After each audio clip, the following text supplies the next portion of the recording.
योगाभ्यास शुरू कर दिया, तो मैं इसमें एक और टॉपिक जोड़ देता हूँ, बहुत इंपॉर्टेंट है। लोग, माता पिता को बहुत चिंता हो रही है इस चीज़ की। बच्चे अपनी सेहत का तो ख्याल रखते नहीं है, क्योंकि बेफिक्र होते हैं, उनको पता नहीं है।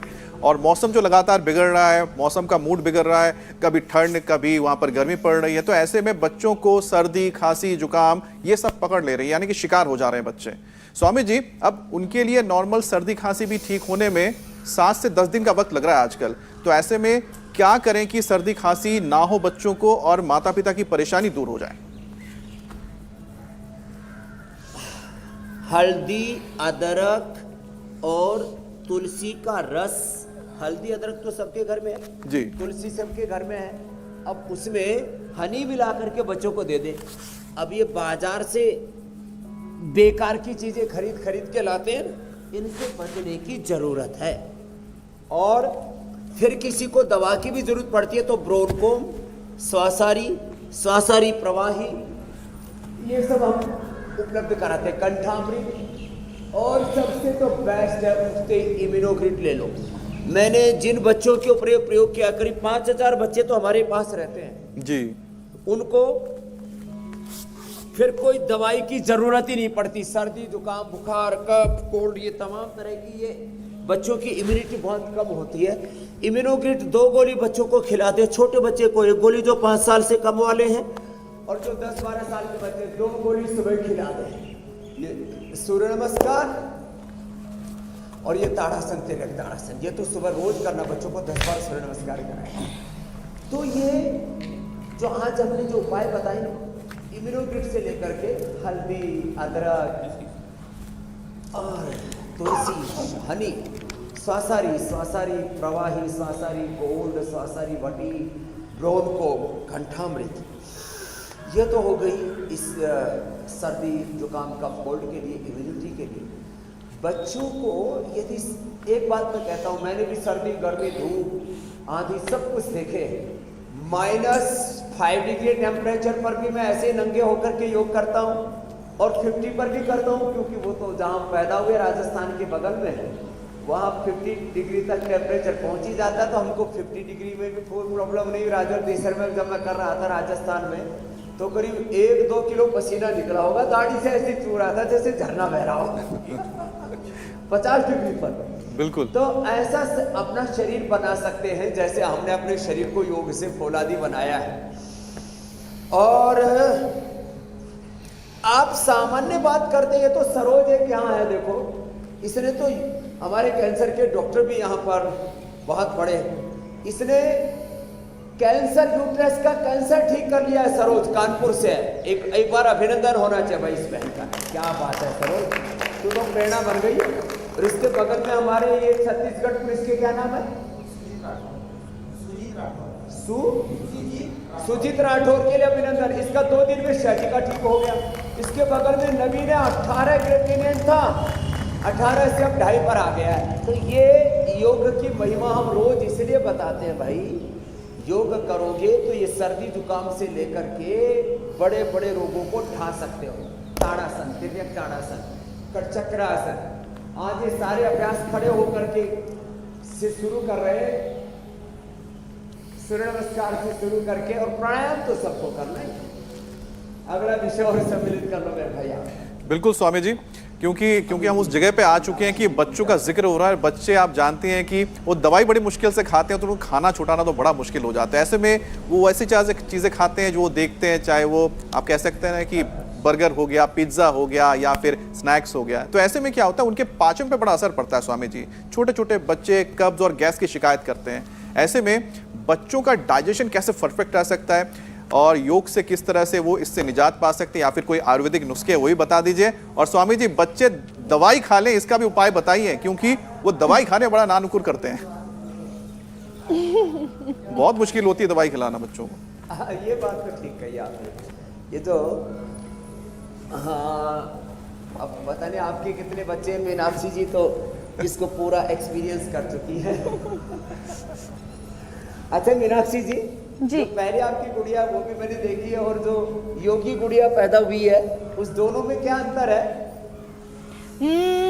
पहली वाली जो है बहुत शैतान है और दूसरी वाली क्योंकि धीरे धीरे जो है अब हर दिन नई नई हरकतें करना सीख रही है, तो इतना जरूर है कि दोनों बच्चे आपस में जब एक दूसरे के साथ रहते हैं तो उनका बिहेवियर थोड़ा सा अलग होता है। और रही बात योग का असर क्या बच्चों में दिखाई देता है, तो वो मैं महसूस कर सकती हूँ। थोड़ी सी शांत है मेरी छोटी वाली बहुत ज्यादा तंग नहीं करती है, ज्यादा परेशान नहीं करती है। और दवा लेने में ज्यादा चंचल, बहुत चंचल है ये वाली, बहुत शांत ज्यादा है। गड़बड़ी रहती है ना उनको, एक तो ठीक बात है। तो लिवोग्रिट और लिवाम्रिट जो हमने बताई है, इसके ऊपर तो इतने साइंटिफिक रिसर्च हम कर चुके हैं। तो ये 2 चम्मच बच्चों को पानी में घोल करके दे दें, मीठी मीठी होती है और लीवर उनका एकदम अच्छा हो जाता है। वैसे एक बात और बताता हूँ, हनी के अंदर ये जो लिवोग्रिट और लिवाम्रिट है ना जी, ये इनकी एक एक गोली पानी के अंदर, जैसे 25-50 ml पानी लिया, उसके अंदर खाली पेट लिवोग्रिट खाने के बाद लिवाम्रिट ये पानी के अंदर ही घोल दिया, और पानी के अंदर घोल करके उसमें आधा चम्मच शहद मिला दिया, और एलोवेरा भी थोड़ा मिला सकते हैं। एलोवेरा बहुत अच्छा होता है, और मंडूकासन तो बेस्ट है, ये तो करना ही है। तो एकदम से पेट अच्छा हो जाता है। पाचन तंत्र के लिए अब मैं 10 छोटे छोटे उपाय बताता हूं। ये लिवोग्रिट लिवाम्रिट हनी के साथ द्राक्षासव बहुत जबरदस्त है। ये द्राक्षासव, इससे भूख भी अच्छी लगेगी, पाचन भी अच्छा होगा, गैस कब्ज कुछ नहीं होगा। जिनके हाथों में सूजन आ जाती है बच्चों के, उनके लिए पुनर्नवारिष्ट, कुमारियासव। जिन बच्चों को कब्ज रहता है अभयारिष्ट। एक बच्चे को 3-3 दिन में टॉयलेट होता था डॉक्टर साहब, हाँ चिंतामणि जी, अनुराग जी, उसको अभयारिष्ट पिलाया 4-4 चम्मच, फिर 2 कर दिया, फिर 1 कर दिया और बाद में बंद कर दिया। ये पूरा लाइव रिकॉर्ड है हमारे पास। उस बच्चे का कब्ज परमानेंट ठीक हो गया खाली अभयारिष्ट से। नहीं तो बच्चों को कॉन्स्टिपेशन बड़ा क्रिटिकल होता है, अलग तरह का होता है। और उन बच्चों को अनार खिलाएं। अनार ना बच्चों को बड़ा प्रिय होता, मैंने देखा। अनार, सेव, आजकल तो बच्चे पपीता भी खाने लग गए। थोड़ा सा शुरू में पतंजलि का चटपटा चूर्ण मिला देते हैं उसमें, थोड़ा पतंजलि चटपटा मसाला, हाँ फ्रूट मसाला, क्या फ्रूट चाट, हाँ तो लवण भास्कर हिंग स्टिक तो है ही सो है। बच्चों को छाछ पिलाया करें खाने के बाद, बच्चों को बहुत अच्छा डाइजेशन रहेगा। अनार बच्चों को जरूर देना चाहिए, अनार और सेव। और जिन बच्चों का डाइजेशन बहुत ही कमजोर होता है उनको बकरी का दूध देना चाहिए। ऊँटनी का दूध डायबिटीज और अर्थराइटिस के लिए, ये बकरी का दूध, ये हमने सबको उपलब्ध करवाया पहली बार। फिर बच्चों को कभी कभी बेल का शरबत दे देना चाहिए।